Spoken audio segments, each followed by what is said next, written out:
नमस्कार दोस्तों, आप सभी का हमारे प्रशंसनीय YouTube चैनल में हार्दिक स्वागत है। मैं आप सब लोगों को कोटि कोटि धन्यवाद देता हूं कि आप सब लोगों ने इतना अच्छा प्यार दिया है कि डेली हमारे इतने सारे व्यूज़ और डेली लाइक्स और लोग इसको ज़्यादा से ज़्यादा शेयर कर रहे हैं और बहुत सारे नए सब्सक्राइबर ऐड हो रहे हैं। मुझे बड़ी खुशी है कि जो मैंने प्रण लिया हुआ है कि हम इसको एक पहले समिति बनाएंगे, फिर उसको एक ट्रस्ट का रूप देंगे। तो आप सब लोगों का मुझे सहयोग मिल रहा है और मेरी कोशिश यही है कि जिन लोगों को मैं अपनी आवाज़ पहुंचा रहा हूं, ऐसे ही इस आवाज़ को अगले 5 लोगों को और अगले 5 लोगों को और उससे भी अगले 5 लोगों को बताएं, जिससे एक बहुत बड़ी श्रृंखला तैयार होगी। हम जल्दी से ही पूरे देश को 150 करोड़ लोगों को कवर कर लेंगे और हमारा उद्देश्य ये है कि मुझे सभी लोगों को एक विश्व पटल पर जोड़ना है। मेरा मेन मकसद यही है। मुझे इससे कोई प्रलोभन नहीं है, मुझे कोई इससे अर्निंग नहीं चाहिए और मुझे कोई अपना इससे पर्सनल स्वार्थ नहीं है। लेकिन मेरा जज्बा और मेरे अंतर मन से कुछ इस तरह की भावनाएं आ रही हैं कि अगर जीवन में कुछ करना है तो एक सामूहिक रूप से कुछ ऐसा करो जिससे लोग आपको युगों युगों तक याद करें और आने वाली पीढ़ी आपको धन्यवाद दे कि हमारे बुजुर्ग लोगों ने, पूर्वज लोगों ने हमारे लिए कुछ अच्छा किया। तो आज हम मेन चीज पर आते हैं। हमारा आज का विषय है deep breathing for anxiety problems. अभी हम बात करेंगे कि छोटे छोटे बच्चों, घरों में जो घरेलू हिंसाएं हो रही हैं, ये सब एक एंजाइटी का शिकार है। सबसे पहले बात यह है कि लोग फिजिकल एक्टिविटीज में कम ध्यान दे रहे हैं, जिससे हमारी इम्यूनिटी नहीं बढ़ पा रही है।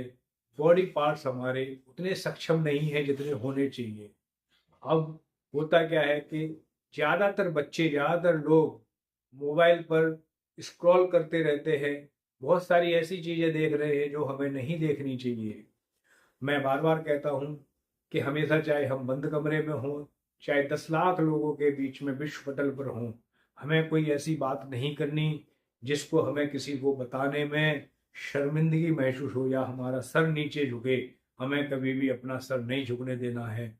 हमें अपने ईमानदारी से, मेहनत से, सच्ची लगन से, टीम वर्क के साथ और ब्रह्मचर्य के साथ आगे बढ़ना है। मैं बार बार कहता हूँ कि मेरे साथ जो लोग जुड़े तो इन सब शर्तों पर जरूर जुड़े, क्योंकि हमें आगे बढ़ना है। हमारे ऊपर कोई लांछन नहीं लगना चाहिए। पब्लिक तभी भरोसा करती है जब हम उनके भरोसों को कायम रखते हैं। हमें कोई किसी का भरोसा नहीं तोड़ना है। अगर इन शर्तों पर कोई मेरे साथ जुड़ना चाहे तो मैं उन सब का हार्दिक स्वागत कर रहा हूँ, करता हूँ और करता रहूँगा। लेकिन अगर कोई भी हमारे साथ मतलब से जुड़ता है या किसी पर्सनल स्वार्थ के साथ जुड़ता है, मैं उससे निवेदन करूँगा कि वो हमसे ना जुड़े तो ही अच्छा है। क्योंकि कहते हैं कि एक मछली पूरे तालाब को गंदा कर देती है। इसलिए हमें अपनी मानसिकता को पहले बदलना पड़ेगा, तब हमें एक अच्छा माहौल बना पाएंगे।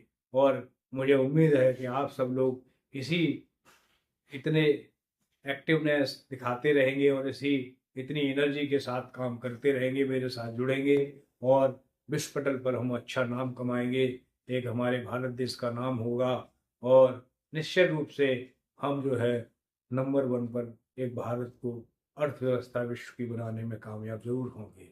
ये सब कहने में बड़ा आसान है, लेकिन इतना आसान नहीं है। ये काफ़ी मुश्किल टास्क है। लेकिन इसके लिए हर एक आदमी को, हर एक, मैं फैमिली मेंबर कहूँगा उसको, कि हमारा एक इतना बड़ा 150 करोड़ करोड़ का परिवार ही है। मैं कभी किसी को अलग नहीं मानता हूँ अपने से। हम सभी परिवार के फैमिली मेंबर को एक सैनिक की तरह काम करना पड़ेगा, तभी हमारा देश आगे बढ़ेगा। और मैं बार बार कहता हूँ कि एंजाइटी तब होती है जब हम किसी भी चीज़ के लिए ओवर थिंकिंग करते हैं या हम एग्जीक्यूशन कम करते हैं और केवल सोचते ज़्यादा है। क्योंकि दिमाग में डेली लाखों विचार आते हैं उसमें से कुछ ही लोग एग्जीक्यूट कर पाते हैं, नहीं तो वो हमारे दिमाग को एक विकार के रूप में और उसमें गंदगी भर देते हैं। मैं बार बार कहूँगा कि सपोज एक पॉट है, पॉट में आप चाहें तो उसको एक फ्लावर पॉट बना सकते हैं और उससे हमें अच्छी सुगंध आएगी। चाहे तो हम उसमें कचरा भर दें तो एक डस्टबिन बना सकते हैं। ये सब हमारे ऊपर है। ऐसे ही ये अंतर्मन, हम चाहें तो इसको एक अच्छा, एक प्रखर, एक बहुत ज्यादा चमकीला, शाइनिंग, जिसका तेज हो, एक इस तरह से हम अपने व्यक्तित्व को निखार सकते हैं, बना सकते हैं। और नहीं तो जैसे कूड़े का ढेर होता है तो ऐसे कीड़े मकोड़े पैदा होते हैं और नालियों में मर के बह जाते हैं। ऐसे ही हमारा ये मानव तन है। अगर हमने अपनी वैल्यू को नहीं समझा और अपने आप को जागृत नहीं किया, अपने ऑरा को डेवलप नहीं किया, सबको विश्व पटल पर इकट्ठा नहीं किया, तो हमारा भी कोई भी मूल्य नहीं है। हम लोगों का भी जीवन एक कूड़े मकोड़े के समान ही, जिससे सुबह अपना खाओ, दोपहर में अपना फिर खाओ, शाम को फिर खाओ और सो जाओ। तो भगवान ने तो सबके लिए खाना दिया हुआ है, क्योंकि जब वो धरती पर भेजता है तो सबका खाने का इंतजाम करके भेजता है। लेकिन अगर आपको सफल होना है, कर्म करना पड़ेगा। सारा तो कर्म का खेल है भैया। अगर कर्म अच्छे करोगे, मेहनत करोगे, तो आपका जीवन सफल होगा। आपके आने वाली 50 पीढ़ी, 100 पीढ़ी आपको याद करेगी। जैसे कि मैं अभी बात कर रहा था सर्वपल्ली राधाकृष्णन जी की, राधा कृष्णन जिनके नाम पर शिक्षक दिवस मनाया जाता है, या बात करें विवेकानंद जी की, या बात करें हम अब्दुल कलाम की, या बात करें हम चाणक्य की, या बात करें हम गुरु नानक साहिब की, या बात करें हम जीसस की, या बात करें हम कोई भी हमारे शहीद की। वो शहीद लोग कुछ नहीं देखते, केवल ये देखते हैं कि हमारी मातृभूमि पर कुछ आंच ना आ जाए। ऐसे ही हमें ये देखना है कि हमारा पूरा भारत देश एक नंबर पर आए। एक नंबर पर आने के लिए हमें विश्व गुरु बनाने के लिए बहुत मेहनत की जरूरत है। और हमें विश्व की अर्थव्यवस्था में नंबर 1 पर आने के लिए अभी बहुत सारे पापड़ बेलने बाकी है। इसीलिए सब लोग जिस अपने फील्ड में काम कर रहे हैं, जिसके आप माहिर हैं, मैं कभी उनको चेंज करने के लिए नहीं बोलता। और मैं कभी ये नहीं कहता कि किसी का काम छोटा है। अरे भैया, गाड़ी के 4 पहिए होते हैं, उसमें दरवाजे का भी एक रोल है। अगर दरवाजा नहीं खुलेगा, पैसेंजर अंदर और बाहर नहीं जाएगा। स्टेयरिंग नहीं चलेगी तो वो साइड दाएं बाएं नहीं जाएगी गाड़ी। गियर नहीं डलेगा तो स्पीड मेंटेन नहीं होगी। इसीलिए गाड़ी में जब लाखों हजारों पार्ट्स लगे हैं, सबकी बराबर की भूमिका है, सबकी इम्पोर्टेंस है। ऐसे ही जो लोग जहाँ काम कर रहे हैं, मैं तो धन्यवाद देता हूँ हाउस कीपिंग वालों को भी। अगर वो किसी कारण से एक दिन भी काम नहीं कर पाते हैं तो सब जगह गंदगी फैल जाती है। लोग उन्हें कचरे वाला बोलते हैं कभी कभी, लेकिन मैं कहूँगा वो कचरे वाले नहीं है, वो वास्तव में सफाई वाले हैं। ऐसे ही कोई भी काम छोटा नहीं होता, काम छोटा होता है अपने मन से। कभी भी आपको मन छोटा नहीं करना है और किसी भी काम को छोटा नहीं समझना। सफाई वाला सफाई कर रहा है, वो अपना जिम्मेवारी निभा रहा है। अगर कोई भी ट्रक ड्राइवर ट्रक चला रहा है, वो अपनी जिम्मेवारी निभा रहा है। लेकिन देश को आगे ले जाने के लिए सबको टीम वर्क में एक अच्छी भावनाओं के साथ काम करना पड़ेगा, तभी हमारा देश आगे बढ़ेगा। और निरंतर हमें ये कंटिन्यू रखना पड़ेगा, हमें आपस में लड़ना नहीं है, कोई भी द्वेष भाव किसी के साथ नहीं रखना है। लोग तो आपको बांटते रहेंगे, भाई भाइयों को बांट देते हैं, लेकिन कभी भी हमें ये सोचना है जिनका उद्देश्य बड़ा होगा कि मेरे को देश के लिए काम करना है, मेरे को देश आगे ले जाना है, वो कभी छोटी चीजों पर बटेगा नहीं। वो कभी छोटी चीजों पर अपना स्वार्थ नहीं देखेगा। मेरा स्वार्थ है, मेरा स्वार्थ ये है कि मेरा देश आगे बढ़े। मेरा स्वार्थ ये है कि सभी की आमदनी कम से कम फैमिली मेंबर की 1 से 1.5 लाख रुपए प्रति व्यक्ति आय होनी चाहिए। मैं सोचूंगा जितने भी इंडस्ट्रियलिस्ट हैं, उनकी आय हमेशा हर साल 10 से 20% की ग्रोथ हो, जिससे नई कंपनियां और लगें और हमारे समाज में नई नई चीजें और ऐड हो, नई तकनीकी आए, वो सस्ती हो, वो तभी होगा जब प्रोडक्शन ज़्यादा होगा। हमेशा डिमांड और सप्लाई का खेल है। हमें वेस्टेज कंट्रोल करना पड़ेगा, अच्छे प्रोडक्ट्स कम प्राइस पर अच्छी गुणवत्ता के बनाने पड़ेंगे। रोबोटिक्स को आगे लेना आना पड़ेगा। एआई का अच्छा इस्तेमाल पॉजिटिव एटीट्यूड में करना पड़ेगा। एथिकल सारे काम करने पड़ेंगे। क्वालिटी कंट्रोल को क्यूए में कन्वर्ट करना पड़ेगा।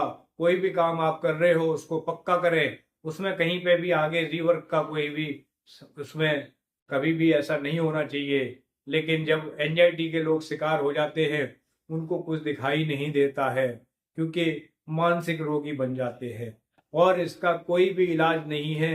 एंजाइटी या डिप्रेशन का इलाज केवल स्वयं खुद कर सकता है। वो उसको एक अच्छा अपने आप में डेवलप करना पड़ेगा।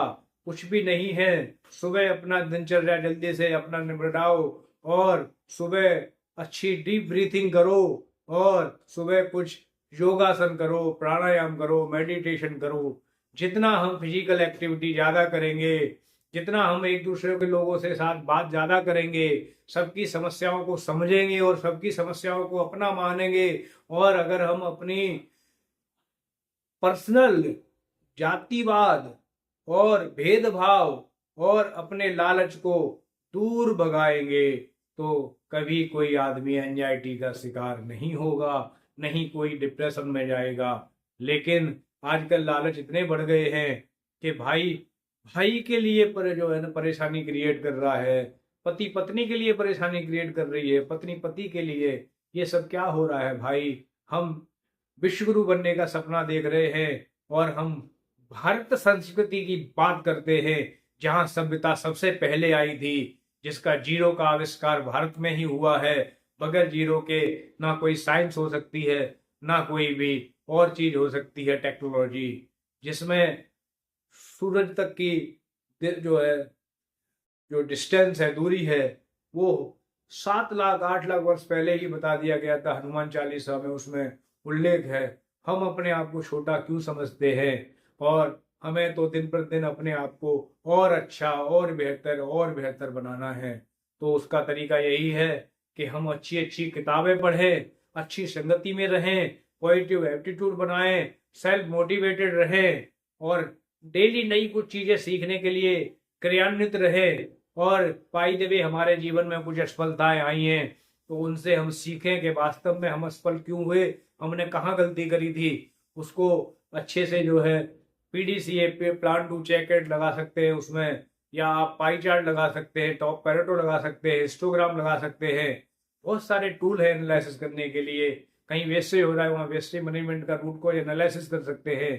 तो स्टोर में कहीं है आप फीको सिस्टम लगा सकते हैं, जिससे कहीं पे भी हमारा नुकसान ना हो। लेकिन प्लानिंग अच्छी करें, टीम अपने डाउन द लेवल ऐसी बनाएं, वो सिस्टम से काम करें। आप वहाँ डायरेक्ट इन्वॉल्व हो या ना हो, लेकिन आपके सिस्टम्स अच्छे होने चाहिए, तो आपको दिमाग पर कोई गलत असर पड़ेगा ही नहीं और आप हमेशा एक्टिव रहेंगे, एनर्जी से फुल रहेंगे और आप में नई चीजें करने का एक नया जज्बा रहेगा।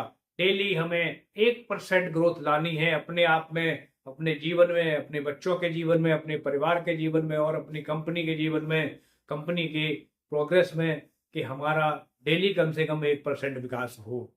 तो हम अगर विकास के रास्ते में काम करेंगे, आप किसी से भी आप मदद मांगेंगे, विश्व पटल पर कोई मना नहीं करेगा।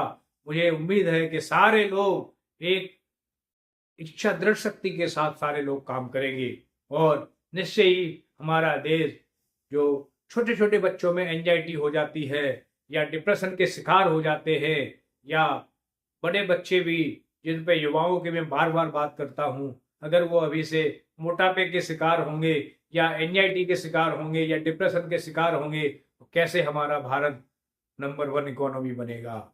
मैं ये चाहूँगा कि सबकी आमदनी अच्छी हो, जिससे आपकी डेली की जरूरतें आप खुद पूरा कर सको, सरकार पर केवल डिपेंड ना रहो, लेकिन एक यूनिटी भी बना के भी आप वो काम कर सकते हो। सभी लोग एक दूसरे के काम आए, जिससे हमारा देश आगे बढ़े। बस आज के इस वीडियो में इतना ही। धन्यवाद।